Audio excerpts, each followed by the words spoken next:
If you're aiming for specialty training in the UK, two words will keep coming up: portfolio and CREST. They sound intimidating, but don't worry, by the end of this video, you'll know exactly what they mean, why they matter, and how to prepare for your very first NHS job.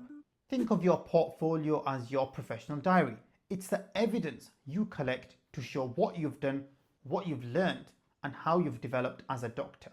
For IMGs, a strong portfolio usually includes clinical experience, details of the jobs you've done, teaching, sessions delivered, certificates, feedback, audit and quality improvement, ideally projects where you've closed the loop with a re-audit, leadership and management, things like rota management, committee roles, or organising teaching, courses and CPD, life support courses, online learning and certificates all count.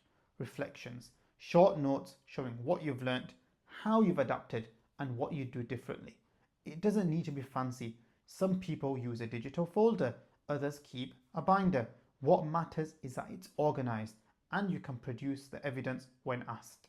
Later, once you're entering training, you move on to an official e-portfolio system provided by the Deanery or the Royal College. Now, let's talk about the CREST Form, the Certificate of Readiness to Enter Specialty Training. This is a standard form issued nationally by COPMed and published by the UK FPO website. It confirms you've achieved the foundation competencies needed to start specialty training at CT1 or ST1. In other words, CREST proves you can function safely at the level of a UK foundation doctor. Without it, you can't enter specialty training. This is crucial. The CREST form must be signed by a consultant level doctor who is on the GMC specialist register or the GP register if you're applying for GP training. They must have worked with you for at least 3 months continuously and directly observed your day-to-day practice. A consultant who hasn't supervised you closely cannot sign it, and if they do, the form may be rejected. Applying for healthcare jobs can feel endless. Rewriting the same CV, tailoring your supporting information, and wondering if your application even got seen. That's where Health Hire Portal makes things simple. You can create a tailored CV, personalised supporting information, and cover letter for every role you apply to within seconds. You can prepare smarter with interactive interview practice, with real feedback and Q&A flashcards. You can search, apply, and track every job all in one place. Health Hire brings everything together. 8 features, 1 portal, and best of all, you've got lifetime access for just £70. Join today by emailing info@healthhireuk.com. The CREST form covers key domains such as clinical skills, teamwork, communication, professional behaviour, clinical governance and audit, leadership. For each area, you need supporting evidence. This might be feedback from colleagues. Multi-source feedback or MSF is very useful.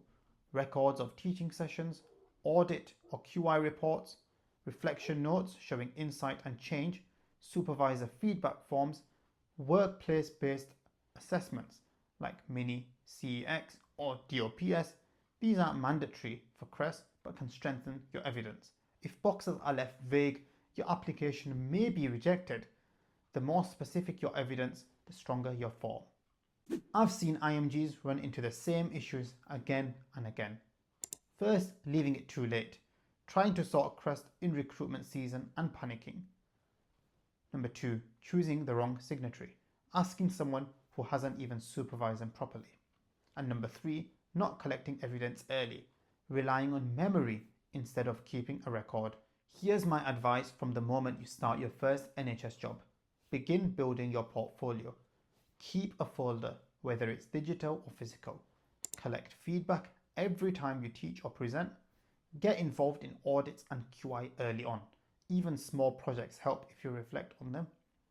Write short reflections after significant cases. Follow GMC guidance, not just what happened, but what you learned and what you will do differently next time.